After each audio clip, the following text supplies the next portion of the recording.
여호와의 말씀이 응하는 길은 하나님께서는 아브라함과 이삭과 야곱의 하나님이죠. 아브라함과 이삭과 야곱의 하나님, 아브라함과 이삭과 야곱에게 동일하게 하신 말씀, 내 자손이 하늘의 별과 같이 또 땅의 모래와 같이 많게 되리라고 하신 그 언약대로 이루어가신 하나님이십니다. 그래서 이 여러 복음서에도 편지서에도 우리가 예수님을 믿기만 하면 육적으로 보았을 때, 예수님의 인성으로 보았을 때 아브라함과 이삭과 야곱의 그 자손으로 오신 예수님을 믿기만 하면 그 누구나 다 아브라함의 자손인, 영적인 아브라함의 자손이 된다는 것을 우리가 알고 있는데, 아브라함과 이삭과 야곱에게 허락하신 그 언약은 무엇이며 그 언약이 성취되기 위하여서 하나님께서 이루신 역사는 무엇인지에 대해서 요셉을 들어서 어떤 일을 벌이셨는지, 어떤 일을 진행해 가셨는지를 시편 105편을 통해서 알아보도록 하겠습니다. 시편 105편 12절로 15절 앞에 보시면 됩니다. 시편 105편 12절로 15절 같이 읽도록 하겠습니다. 때에 저희 인수가 적어 매우 영성하며 그 땅에 객이 되어 이 족속에게서 저 족속에게로, 이 나라에서 다른 민족에게로 유리하였도다. 사람이 그들의 해하기를 용납지 아니하시고 그들의 연고로 열왕을 끄지져 이르기를 나의 기름 부은 자를 만지지 말며 나의 선지자를 상하지 말라 하셨도다. 아멘. 하나님께서는 아브라함과 이삭과 야곱의 하나님이신데, 아브라함과 이삭과 야곱, 또 야곱의 아브라함과 이삭과 야곱에게 하신 그 축복의 말씀을 이루시기 위해서 아브라함과 이삭, 야곱, 또 요셉에게 동일하게 유리하는 길을 걷게 하신 겁니다. 그래서 첫 번째 대지는 여호와의 말씀이 응하는 길의 첫 번째 대지는 유리하는 길을 걷게 하신다 이겁니다. 시편 56편 8절로 9절 같이 읽겠습니다. 나의 유리함을 주께서 계수하셨으니 나의 눈물을 주의 병에 담으소서. 이것이 주의 책에 기록되지 아니하였나이까. 내가 아뢰는 날에 내 원수가 물러가리니 하나님이 나를 도우심인 줄 아나이다. 아멘. 하나님께서 유리하는 모든 것들을 아신다 그랬습니다. 그래서 시편 56편에는 나의 유리함을 주께서 계수하시고 세신다 그랬어요. 또 우리의 흘리는 눈물들을 어디에 담으신다 그랬습니까? 주의 병에 담는 것이 주의 책에 기록되었다고 분명히 다윗이 고백을 했습니다. 그래서 하나님께서는 이 여호와의 말씀이 응하는 길에서 어떻게 하시냐? 여호와의 말씀이 응하는 길에서 어떻게 하시냐면 유리하는 세월을 주의 백성으로 걷게 하시는 겁니다. 아브라함은 어떻게 유리하는 세월을 걸었습니까? 하나님께서 어딘지 알지도 못하는 조상 땅에서 갈대아 우르에서 살던 아브라함을 불러내실 때 어느 땅을 지목해서 가게 하셨습니까? 모르는 땅을 그냥 가라고 하셨어요. 내가 지시할 땅으로 일단 출발하라 이거죠. 네가 출발하고 나면 내가 어딘지 그때마다 알려주겠다고 지시할 땅으로 가라 그랬습니다. 아브라함에게 또 명하실 때 너는 복을 받으라고 하시지 않았어요. 너는 복의 근원이 되라고 말씀하셨습니다. 너는 복이 되어주라. 근원이 되라는 것은 복을 받는 것뿐만 아니라 복이 되어주라. 후손 대대에 너는 복의 시작점이 되어라라고 말씀하셨지 복을 받으라고 말씀하시지 않았습니다. 하나님의 백성들이 아브라함의 후대로 오는 하나님의 백성들, 거룩한 백성들에게 복을 받을 수 있는 조상이 되어라 이렇게 말씀하셨습니다. 복의 근원이 되라고 하신 그 길에서 어떤 유일한 세월을 하나님께서 지나가게 하셨습니까? 아내를 몇 번이나 빼앗기는 일이 있었어요. 2번이나 빼앗기는 일이 있었습니다. 나간 길부터 얼마나 고통스러운 길입니까? 정말 갈대아 우르에서 평안한 삶을 살았을 수도 있지만 하나님께서 꿈에서 나타나셔서 지시할 땅으로 가라는 복이 되어주라는 그 명령 의지해가지고 어딘지도 모르는 길을 유리하면서 걸었던 그 세월을 또 아내를 2번이나 빼앗기는 그런 일들이 있었지만 하나님께서 회복해 하시고 정말 축복을 주시는 그런 일들이 있었습니다. 또 이삭 개인에게는 어떤 일이 있었습니까? 하나님께서 이삭이 아버지 아브라함의 말을 순종해서 정말 자신이 제물이 될 것을 알았지만 그대로 순종하는 모습에 하나님께서 복을 주셨지만 정말 그 우물을 몇 번이나 빼앗기는 그런 일들이 있었습니다. 또한 야곱 개인의 삶이 어땠습니까? 야곱이 나중에 이 애굽왕에게 자기 자신을 나이를 설명할 때 자기 자신의 나이가 자기의 조상보다는 적지만 정말 그 세월들이 모두 험악한 세월들이다. 자기의 조상보다 아브라함과 이삭보다 더 험난한 세월을 파란만장할 세월을 보냈다고 자기 자신을 본인 입으로 소개할 정도로 얼마나 참 고통의 시간을 겪었습니까? 큰 자가 작은 자를 섬기리라 하시는 하나님의 언약의 그 축복의 말씀이 있었지만 이 야곱 본인이 정말 형에게 에서에게 땅의 것만 바라봤던 에돔이 되는 이 공산주의의 시발점이 되는 유물주의의 시발점이 되는 그 에서에게 원수가 되어서 생명의 피해를 받아서 쫓기는 그런 생활, 형에게 생명의 피해를 당할까 쫓기게 되는 일이, 또 삼촌에게 몇 번이나 자기 삼촌 라반에게 자기의 싹스를 몇 번이나 받지 못했습니까? 10번이나 받지 못하는 그런 일. 자기 딸은 강간에 당하고 정말 자기 딸 디나는 강간을 당하고 11번째 아들인 요셉은 형제들에게 미움을 받아가지고 팔려가는 그런 일들, 죽은 줄만 알았던 그런 일들이 야곱 개인의 삶에서는 있었지만 하나님께서는 이 또한 다 하나님의 뜻 안에서 여호와의 말씀이 응하게 하기 위해서 유리하는 세월을 걷게 하신 겁니다. 하나님께서는 축복을 주시길 원하시지만 또 당신의 사랑하시는 그런 백성들에게, 자녀들에게 또 유리하는 일, 수고하는 일을 걷게 하시는 것은 이 신명기 말씀에 해답이 나와 있습니다. 이 광야를 40년 동안 걷게 하신 이유가 하나님의 사람이 떡으로만 살 것이 아니고 하나님의 말씀을 하나님의 입에서 나오는 모든 말씀으로 살게 하시려고 그 수고하는 길을, 유리하는 길을 걷게 하셨다고 분명히 말씀하셨습니다. 그럼 광야가 시험터라는 거죠. 우리의 삶도 마치 이스라엘 백성들이 걸었던 그런 광야와 같이 이 세상은 광야입니다. 시험터입니다. 이 광야에서는 지도도 필요 없어요.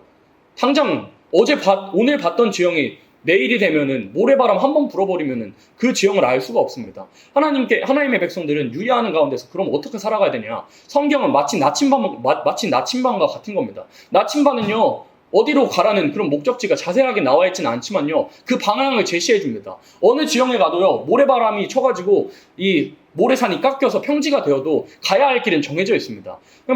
마치 하나님의 말씀이 나침반과 같은 거예요. 이 세대가 변하고 그래서 요즘 10년이면 강산이 변한다는 말이 이제는 쓰면 안 되는 말이 됐어요. 10년이 뭐예요? 1년이면 변하고 6개월이면 변하고 3개월이면 변하는 정보화 시대를 우리가 살아가고 있는데 10년이면 강산이 변한단 말이 이제 가르치면 안 돼요. 이제는 6개월이면 변하고 3개월이면 변하고 정말 하루아침에 모든 것이 변하는 정말 정보화 시대에 살아가고 있는 중에도 시대가 변하고 아무리 많은 것들이 변한다 할지라도 우리가 가야 할 마땅한 길은 하나밖에 없는 겁니다. 하나님의 말씀대로 가야 할 정로의 길은 시대적인 말씀을 지키며 살아갈 그런 정로의 길은 성경에서는 딱 한 가지 길로, 그러니까 시대가 변해도 우리가 가야 할 길은 한 가지인 겁니다. 그래서 우리가 유리하는 길을 걸어가는 그런 오늘이라는 삶 속에서도 마치 이스라엘 백성들처럼 광야를 걸어가는 그런 길에서도 마치 아브라함과 이삭과 야곱에게 하신 그 언약을 세우신 아브라함과 이삭과 야곱의 그 개인의 삶에서 봤을 때 하나님께서 복을 주시길 원하시고 우리에게 늘 좋은 것을 주시길 원하지만 우리 인간은 어리석고 무지하여서 하나님께서 그냥 주시면 우리가 그렇잖아요. 우리가 그냥 선물을 받으면은 그 선물에 대한 마음이 식어지기 마련입니다만은 정말 수고해서 이 죽기 살기로 벌어가지고 내가 사고 싶은 것을 얻으면 정말 소중하기 마련입니다. 하나님께서 그걸 원하시는 거예요. 우리에게 수고하는 것을 허락하시는 이유는 우리의 인간이 타락하여서 정말 하나님께서 복을 그대로 줘버리시면 복이 복인 줄 모르고 정말 내팽개 쳐버리는 그런 일들이 일어날 것을 하나님께서 아시기 때문에 유리하는 세월을 아브라함과 이삭과 야곱 또 요셉에게 걷게 하신 겁니다. 또 우리들에게 허락하시는 거고 우리의 믿음의 조상들도 다 예수님을 바랄 때 또 구약시대에서는 오실 메시아를 바랄 때 유리하는 세월들로서 선지자들이 겪었고 사도들이 다시 오실 예수님을 바랄 때에도 정말 유리하는 세월로서 방황하는 것 같은 세상 사람들이 볼 때는 미련한 세월을 걷게 하신 이유는 정말 하나님이 세상이 볼 때는 미련한 길을 걷게 하시는 것은 신명기의 말씀처럼 하나님이 하나님이심인 줄 인정하기 위해서 유리하는 길을 걷게 하셨다 이 말입니다. 두 번째 대지 16절로 17절입니다. 그가 또 기근을 불러 그 땅에 임하게 하여 그 의뢰하는 양식을 다 끊으셨도다. 한 사람을 앞서 보내셨으며 요셉이 종으로 팔렸도다. 두 번째 대지는 극도로 원통한 일을 당하게 된다는 것입니다. 요셉 개인도 17절에 뭐라고 되어 있어요? 한 사람을 앞서 보내셨으며 요셉이 종으로 팔렸도다. 요셉 개인은 그 당시에는 성경이 없었고 요셉 개인은 하나님께서 꿈만 주셨기에 이 방황하는 세월 형제들에게 팔리고 정말 죽임을 당할 뻔하고 그 감옥에 갇히는 그 세월 동안 요셉이 얼마나 억울했겠어요. 요셉이 얼마나 분에 차 있었겠습니다만은 그 요셉이 겪었던 그 고난이 뭐라고 되어 있냐면 17절에 한 사람을 앞서 보내시기 위하여서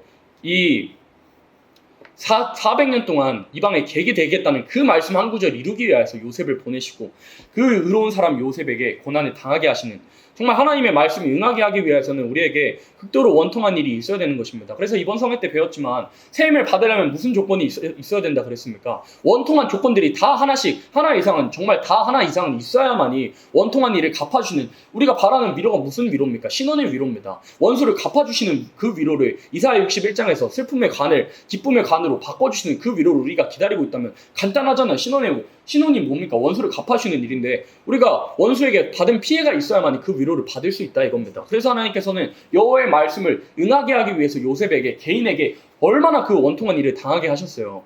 이 형제들에게 세상에 자기 형들에게 피를 나눈 형제들에게 팔려가지고 미움을 받아가지고 구덩이에 빠지고 그뿐만 아니라 애굽인들을 팔려가지고 그 와중에서도 하나님께서 범사에 함께 하셔서 모든 것을 맡기셨지만 하나님께서 잘되게 하실 때쯤에 정말 보디발의 아내에게 그 순교를 지키기 위해서 하나님을 경외함으로 순교를 지키기 위해서 한 그 선택에 오히려 감옥에 갇히게 되는 그런 원통한 일을 당하게 하셨지만 그 감옥에 간 것도 다 하나님의 섭리였던 겁니다.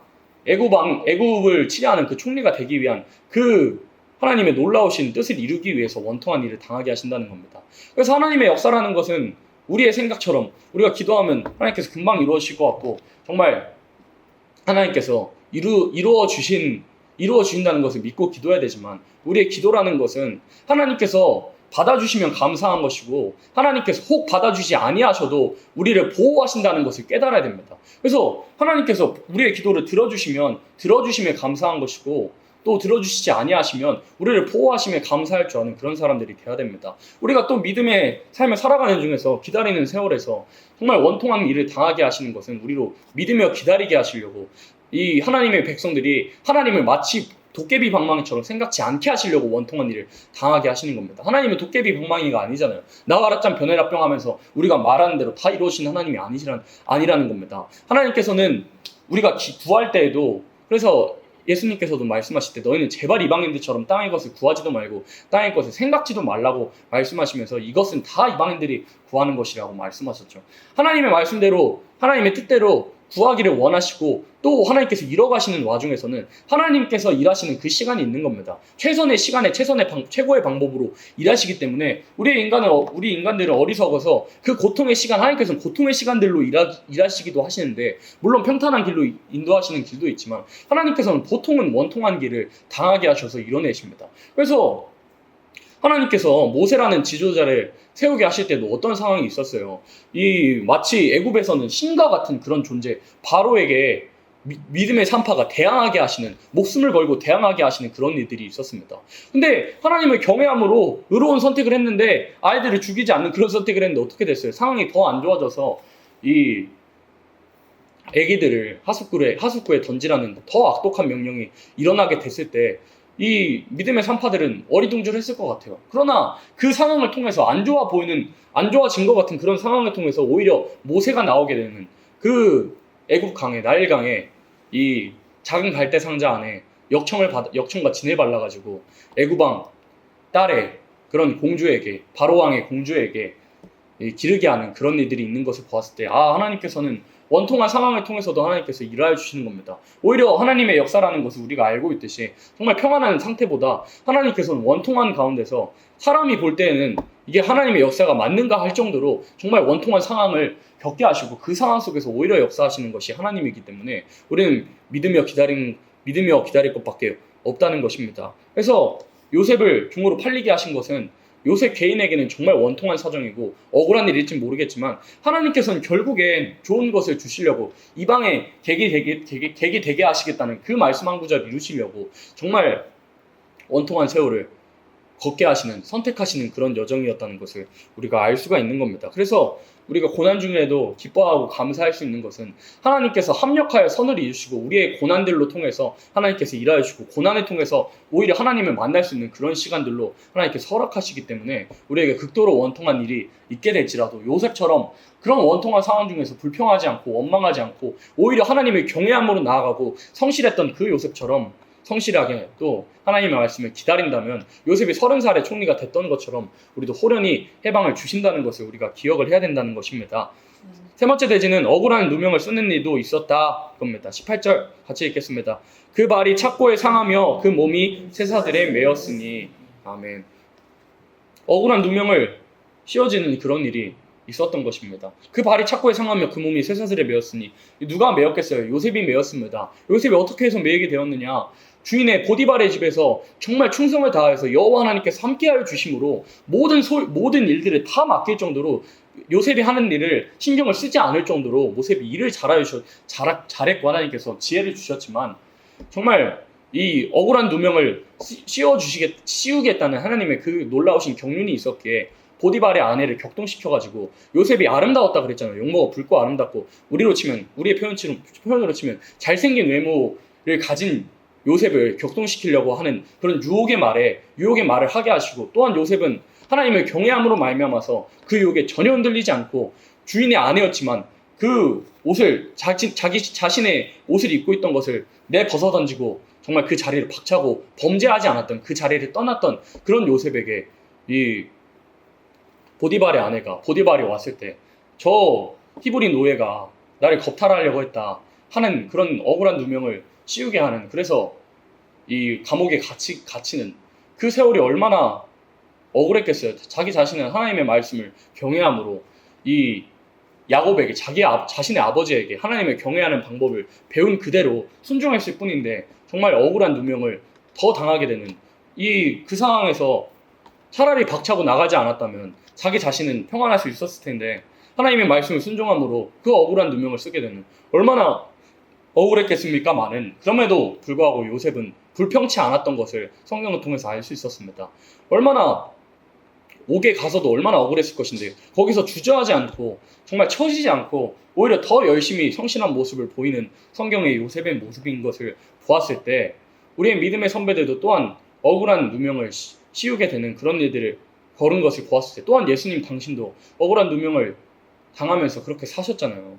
그래서 우리는 하나님의 말씀에 응하는 길에는 항상 억울한 일이 따른다는 것을 알아야 된다는 것입니다.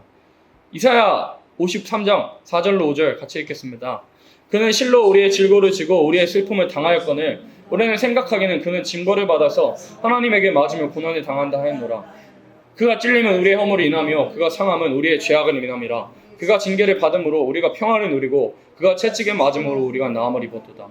정말 요셉 개인이 억울한 누명을 당했다 해도 예수님보다 억울한 누명을 씌워진 사람이 없습니다. 예수님께서는 죄랑은 조금 더 상관도 없으신 분인데 세상에 거룩하신 하나님께서 죄의 모양을 입고 오셔서 죄는 없으시지만 죄의 모양을 입고 오신 그 육체를 입고 오셔서 얼마나 억울하게 사셨습니까? 이사야 53장에서 특별히 예수님께서 십자가를 지시고 질고를 지면서 우리의 슬픔을 다 담당하신 것을 보았을 때 사람들이 어떻게 한다 그랬습니까? 생각하기는 그는 징벌을 받아서 하나님에게 맞으며 고난을 당한다 하노라. 하나님에게 저 사람이 징계받았다, 잘못해서 징계받았다 라고 말한다 이 말입니다. 그러나 5절에 뭐라고 돼 있어요? 그가 찔림은 우리의 허물을 인하며 그가 상함은 우리의 죄악을 인함이라. 그가 징계를 받음으로 우리가 평안을 누리고 그가 채찍에 맞음으로 우리가 나음을 입었도다.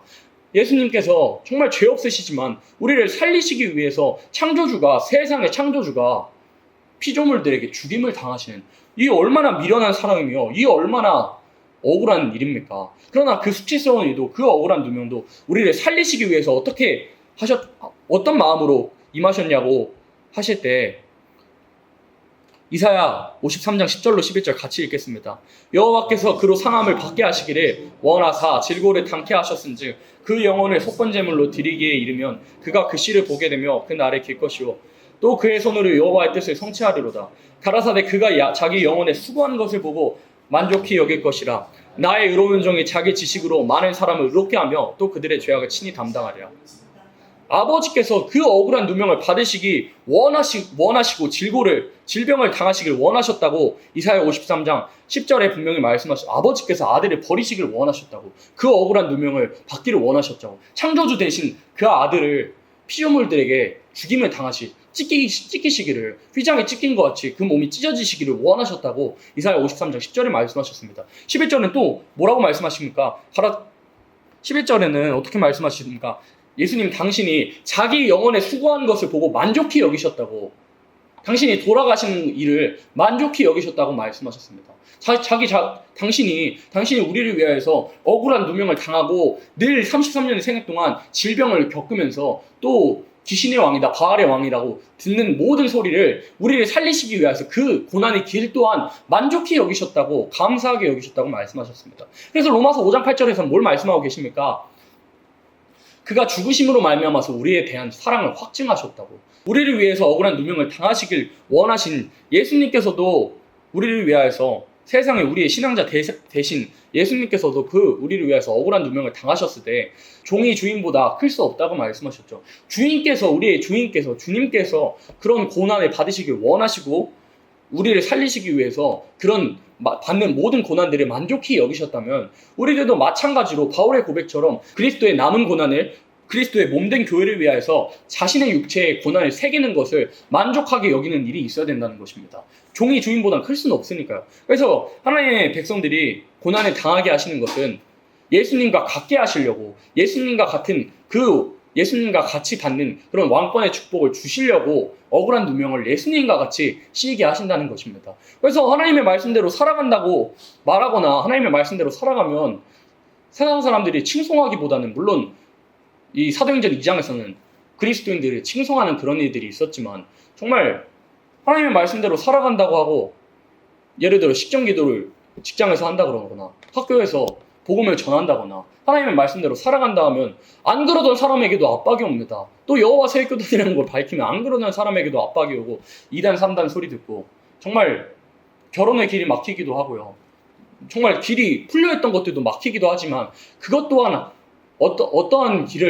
그것 또한 하나님께서 여호와의 말씀에 응하는 길에 한 길로서 우리에게 허락하시는 겁니다. 억울한 누명을 씌게 하시고 억울한 원통한 일을 당하게 하시는 것은 그 억울한 일을 통하여서 오히려 기도하게 하시려고 하나님만 바라보게 하시려고 인간은 아직 완전한 것이 오기 전까지는 완전한 인격을 이루기 전까지는 죄와 교만과 그런 인간성, 죄악성, 혈기들이 가득하기 때문에 인간이 평안한 가운데 있으면 하나님은 솔직히 덜 찾습니다. 하나님께서 원하시는 만큼 찾지 않습니다. 그러나 하나님께서 원통한 일을 허락하시면 그제서야 하나님 나 아픕니다. 하나님 도와주세요 하면서 하나님만 바라보게 되는 하나님께서는 그 기도를 원하시는 겁니다. 하나님께서 원하시는 만큼 그런 기도를 하시기를 원하시기 때문에 원통한 사정, 원통한 누명을 걷게 하십니다. 그래서 그 가운데서도 여호와를 앙망하면 하나님께서 새 힘을 허락하시고 그 상황을 풀어주시는 것이죠. 그래서 억울한 누명을 씌우게 하시는 것은 결국엔 하나님의 말씀을 응할 때까지 이 요셉 개인도 그 몸이 쇠사슬에 매이는 일, 또한 예수님께서도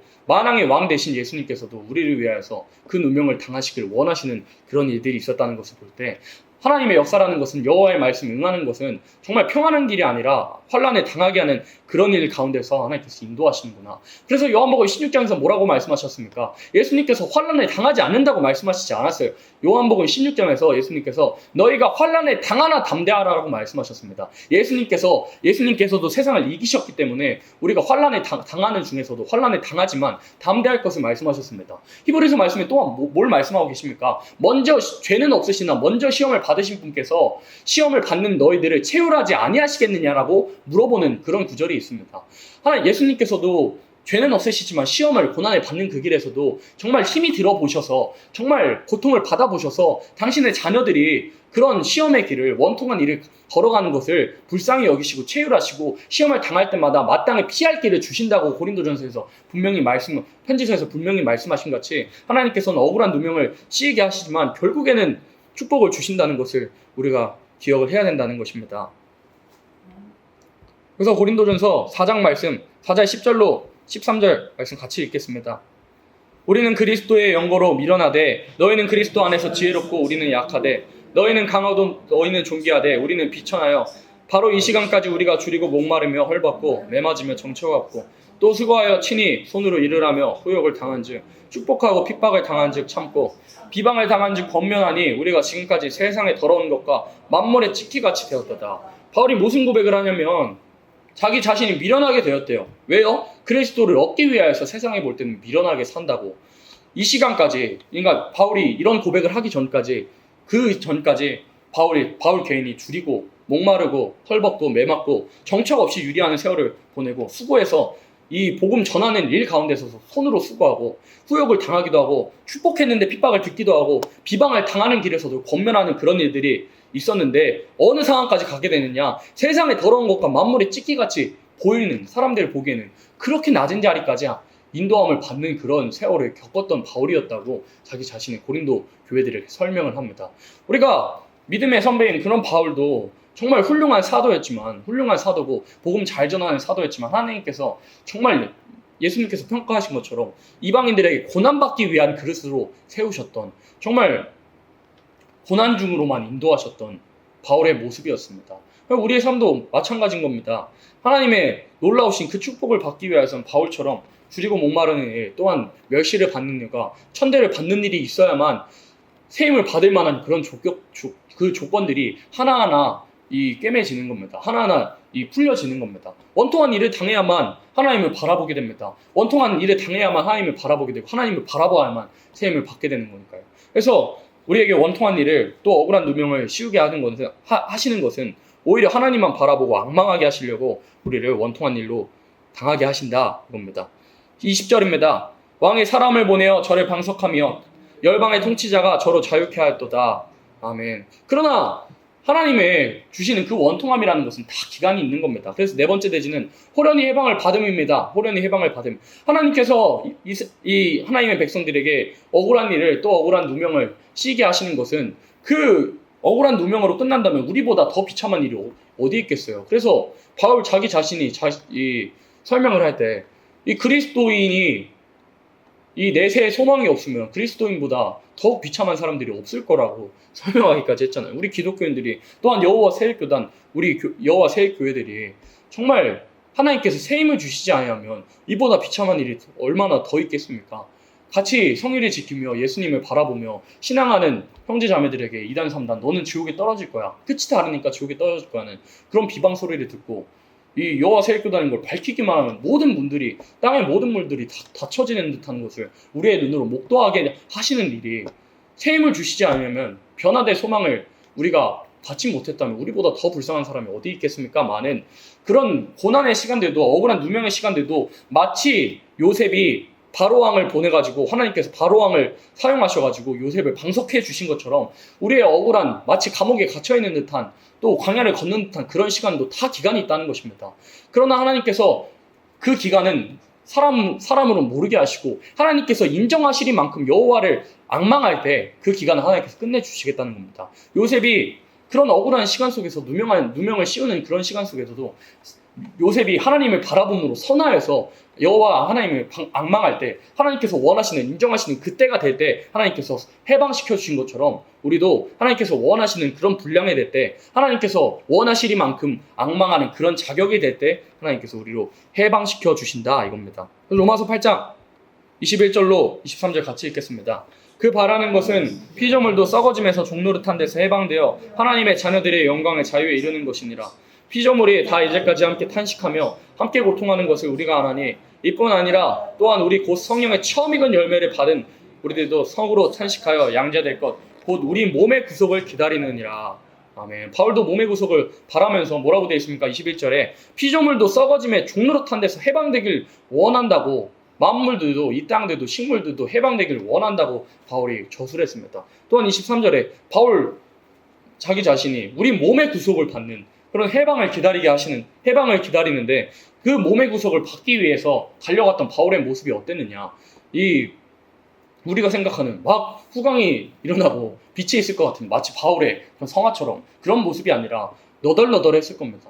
바울의 삶이 얼마나 사람이 볼 때는 얼마나 볼품 없었겠어요. 세상에 디모데에게 디모데 전서를 읽어보면 얼마나 추웠으면 디모데에게 당장 겉옷을 가져와 달라는 그런 유리하는 세월을 겉옷이 없어가지고 벌벌 떠는 그런 세월을 보내는 정말 사람이 볼 때는 너덜너덜하게 살았던 그런 가운데서도 하나님을 바라면서 예수님께서 다시 오실 것을 몸의 구속을 이루어주시기를 히브리서 9장에서 저술하신 것처럼 죄와 상관없이 되면은 죽음을 보지 않을 것을 바라봤던 바울의 모습은 결코 아름답거나 사람이 볼 때는 아름다운 모습이 아니었습니다. 정말 너덜너덜하게 자기 육체가 또한 정신이 너덜너덜하게 있는 그런 상황 속에서 오히려 그런 너덜너덜하고 피폐된 것 같은 사람이 볼 때 피폐된 것 같은 그런 상황에서 하나님을 바라볼 때 바울의 소망은 더욱 확신해지고 호련히 해방받을 것 같은 그런 소망들이 더욱 확진해졌다는 것을 우리가 로마서 말씀을 통해서 알 수 있듯이 우리가 정말 재림에 대한 소망은 우리가 평안한 가운데서 확실해지는 것이 아니라 정말 너덜너덜하고 우리 인간이 볼 때는 너덜너덜하고 저 사람 진짜 볼품없다 라는 그런 가운데서 확실해진다는 것이죠. 그래서 바울이 우리 중에 문벌 좋은 자가 하나도 없다고 사람이 볼 때는 정말 미련해 보이고 바울의 표현대로 무식해 보이는 그런 사람들을 하나님께서 부르셔가지고 어떤 육체라도 아무 육체라도 하나님 앞에 자랑할 것이 없게 하심을 이 알게 하시려고 우리를 부르셨다는 그런 바울의 고백처럼 정말 사람이 볼 때는 다윗 왕국을 잃었던 사람들의 모습이 볼품없었던 것처럼 우리들의 모습이 볼품없을지라도 또 억울한 누명을 억울한 원통한 사정을 당할지라도 그 기간은 하나님께서 분명히 정해두셨고 우리가 하나님을 앙망하면서 하나님께서 인정하시기만큼 달려갈 때 호련히 해방을 주시는 또 새 힘을 주셔서 영육의 완전 해방을 주실 것을 우리가 바라보고 나가야 될 것입니다. 21절로 22절입니다. 저로 그 집의 주관자를 삼아 그 모든 소유를 갈리케 하고 임의로 백간에 제어하며 지혜로 장로들을 교훈하게 하였도다. 아멘. 다섯 번째 대지는 무서운 재앙도 이루어지는 일입니다. 요셉이 그 관리하는 일에서 7년의 흉년이 왔죠. 그 7년의 흉년이 온 것도 하나님의 경륜 가운데서 7년의 흉년으로 인해서 야곱의 가족들이 70인들이 올라오게 하신 그 이방에 객이 되게 하시겠다는 400년 동안 이방에 객이 되게 하시겠다는 그 말씀 이루기 위해서 세상에 애굽에 7년 동안이나 흉년을 허락하시는 그런 일을 벌이신 것은 무서운 재앙도 하나님의 말씀과 그 뜻이 여호와의 말씀이 응하게 하시기 위해서 모든 일을 우리를 위해서 또 하나님의 말씀을 이루시기 위해서 모든 고난도 또 선한 일 우리 눈에 보이는 선한 일도 다 하나님께서 이루시기 위해서 합력하여 선을 이루시기 위해서 이루시는 일이라는 것을 우리가 알 수 있습니다. 그래서 누가복음 8장 말씀을 볼 건데 누가복음 8장 23절로 25절 같이 읽겠습니다. 행선할 때 예수께서 잠이 드셨더니 마침 광풍이 호수로 내리침에 배에 물이 가득하게 배어 위태한지라 제자들이 나와 깨어 가로되 주여 주여 우리가 죽겠나이다 한데 예수께서 잠을 깨사 바람과 물결을 꾸짖으시니 이에 그쳐 잔잔하시더라. 제자들에게 이르시되 너희 믿음이 어디 있느냐 하시니 저희가 두려워하고 기이 여겨 서로 말하되 저가 니기에 바람과 물의 명함에 순종하는 거 하더라. 무서운 재앙도 이루어지는 일이 다 하나님의 뜻 가운데서 이루어진 세상이 지금 누가복음 8장 22절로 25절의 상황이 뭐였냐면 세상에 예수님께서 배에 같이 타셨는데 세상에 선하신 예수님이 능력 많으신 예수님이 배에 같이 타셨는데 광풍이 일어나는 그래서 제자들이 벌벌 떨면서 예수님을 깨우게 되는 그런 일들이 있었습니다. 이 교훈이 우리에게 어떤 교훈을 주겠습니까? 예수님과 같이 하는 그 모든 길에도 우리에게 재앙이 일어날 수도 있고 정말 광풍이 일어날 수도 있습니다. 그러나 요한복음 또 여러 복음서에서 저술된 오병이어의 기적을 행하시고 물 위를 걸었던 베드로의 모습 한번 생각해 보세요. 물 위를 걸었던 이 믿음이 없어가지고 이 시선을 다른 데 둬가지고 예수님을 바라보지 않고 다른 바다를 광풍을 바라봐서 물에 빠진 베드로 당장 구해달라고 예수님께 손을 뻗으니까 예수님께서 건져내 주셨잖아요. 근데 건져내시는 동안에도 광풍은 멈춰지지 않았거든요. 예수님의 손을 잡은 그 순간에도 광풍은 멈추지 않았습니다. 예수님과 함께 배에 같이 오름에 광풍이 멈춰졌어요. 근데 그렇잖아요. 우리 생각으로는 예수님 손 잡자마자 바로 광풍이 멈춰지면은 얼마나 영화 같고 아름다울 우리 사람의 생각으로는 그렇잖아요. 그러나 우리에게 교훈을 주시기 위해서 예수님의 손을 바로 잡은 그 순간에도 예수님과 함께 하시는 그 길에도 무서운 재앙은 일어날 수 있다라는 것을 교훈을 알게 해주시기 위해서 그러나 그 무서운 광풍이 치는 와중에도 예수님 손 붙잡은 베드로는 아무 문제가 없었습니다. 그 광풍이 아무 피해를 줄 수 없었습니다. 우리 삶 속에서도 마찬가지입니다. 예수님과 함께한 그 길에도 손잡은 그 길에도 광풍이 일어나고 세상은 더 폐역해지고 더 소돔과 고모라 같아지고 더 무서워지지만 예수님의 손 붙들기만 하면은 그런 재앙들이 그런 폐역한 모습들의 사람들의 모든 피해가 우리에게 상관이 없게 되는 것을 우리에게 교훈으로 알려주시기 위해서 또한 모든 고난들을 허락하시기도 하신다는 것을 우리가 알아야 됩니다. 시편 105편 23절로 24절 마지막 대지입니다. 이에 이스라엘이 애굽에 들어가며 야곱이 함 땅에 객이 되었더라. 여호와께서 그 백성을 크게 번성케 하사 그들의 대적보다 강하게 하셨으며 아멘. 번성하게 되는 일이 있게 되는 것입니다. 이 모든 어려운 시간들을 재앙의 시간들을 억울한 누명의 시간들을 고난의 시간들을 끝나게 하시고 번성하게 되는 일이 있게 하신 겁니다. 그래서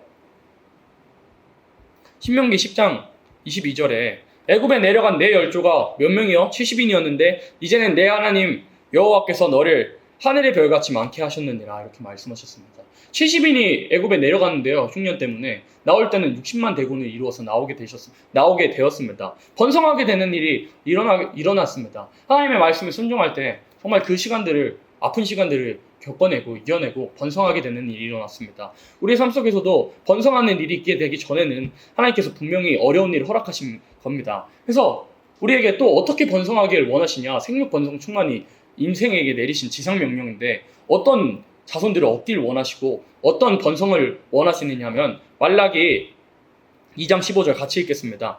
여호와는 영이 유효하실지라도 오직 하나를 짓지 아니하셨느냐? 어찌하여 하나만 지으셨느냐? 이는 경건한 자손을 얻고자 하심이니라. 그러므로 내 심령을 삼가 지켜 어려서 취한 아내에게 계사를 행치 말지니라. 어떤 자손을 얻기를 원하시냐? 어떻게 번성하시길 원하시냐? 경건한 자손들로만 번성키를 원하시는 겁니다. 우리가 예를 들어 육적인 자녀가 있더라도 이 영적인 자녀로 길러내지 못하면, 경건한 자손으로 길러내지 못하면 하나님 보시기에는 아직 원하시는 번성이 아닌 겁니다. 원하시는 생육 번성 충만이 아닌 겁니다. 하나님께서 원하시는 생육 번성의 충만들은 여호와를 경외하는 지식으로 가득 찬 백성들을 번성케 하시길 원하셨던 것이 지상 명령이었던 거예요. 그래서 우리가 우리의 육적인 자녀들도 또한 우리 주변의 들도 경건한 자손이 되지 않으면, 영적인 자녀가 되지 않으면 심판날에 섰을 때 하나님 앞에서는 정말 소용이 없게 되는, 우리의 자녀일지라도 영적인 자녀들로 길러내지 못하면 정말 소용이 없게 되는 것을 우리가 알고 있습니다. 그래서 우리들이, 하나님께서는 번성하시는 것을 기뻐하시는데 어떤 자녀들로 번성하길 원하시냐? 경건하게 하나님만 바라보고 이 세상의 지식과 세상의 지혜에 취하지 아니하고 오직 여호와를 경외하는 지식과 지혜로만 가득 찬 경건한 자손들을 얻고자 하시는 것을 우리가 알아야 됩니다. 그래서 우리 삶 속에서 정말 많은 어려운 상황과 고통과 고난의 시간들이 많을지라도 시편 105편에서 본 말씀과 같이 이 모든 고통과 누명과 또한 모든 비방과 멸시천대들이 나로 힘들게 하시려고 하시는 것이 아니라 여호와의 말씀에 응하게 하시고 나의 고난을 통해서 오히려 여호와를 앙망하게 하시고 여호와를 바라보게 하셔서 결국에는 내가 지금 피곤하고 정말 고통 중에 있는 그 육체를 오히려 변화하게 하시려고 내게 잠깐의 고난을 마치 백신과 같은 그런 시간을 허락하시는구나 라는 것을 우리가 알 수 있습니다. 그래서 말라기 말씀에서는 여호와 라파, 치료하시는 광선을 발하여주신다 그랬는데 여호와 라파 여러분들 다 아시잖아요. 여호와 라파가 그 원어 의미가 어떤 뜻이냐면요, 새 것을 주신다가 아니라, 저는 새 것을 주신다 이런 의미로 생각했는데 수선하다는 뜻입니다. 꿰맨다는 뜻이에요, 여호와 라파가. 그러니까 새 것을 주시는 게 딱 띡하고 주시는 게 아니라 정말 썩어져 있는, 정말 소망이 없어 보이는 우리 육체와 우리 모든 상태들을 바늘을 찔러 넣어가지고 수선하시고 꿰매가셔서 고치시겠다, 이런 의미가 여호와 라파입니다. 그래서 바늘을 찌르면 아프잖아요. 우리가 여호와를 앙망하는 것도 치료하시는 그런 하나님의 역사에서 정말 당시에는 그 고난이, 억울한 누명들이 바늘에 우리 육체에 찌르면 아프듯이 아픈 것 같지만 결국에는 우리를 치료하시고 치유하시는 것 같다. 치료하시고 고치시기 위해서 바늘을 하나님께서 찔러 넣으시는 것이다. 또 말씀의 칼도 동일하겠죠. 말씀의 칼을 어떻게 설명해야 될까요? 의료용 칼이라고 생각하시면 될 것 같습니다. 이 여러분들의 자녀가 혹은 자기 자신이 죽게 되는 암이 발생을 했는데 의료용 이 칼을 대지 않으면, 수술을 하지 않으면 나을 수가 없는데 칼을 대지 않을 부모가 어디 있겠습니까? 그런 사람이 어디 있겠습니까?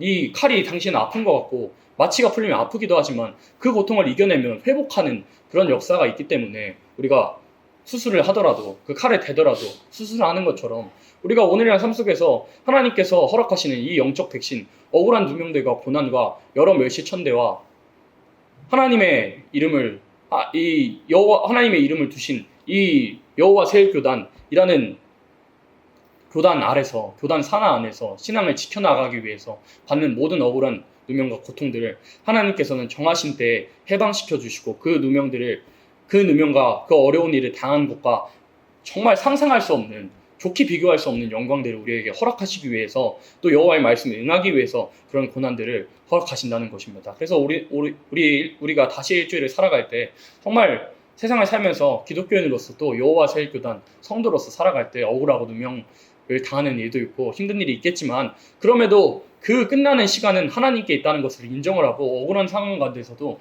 요셉처럼, 그 감옥에서 하나님만 바라봤던 요셉처럼 정말 감사함으로, 원망하지 않음으로, 불평하지 않음으로 하나님만 앙망하여서 결국에는 하나님께서 주시는 해방을 받아 누릴 수 있는 우리 모두가 되기를 예수님의 이름으로 축복합니다.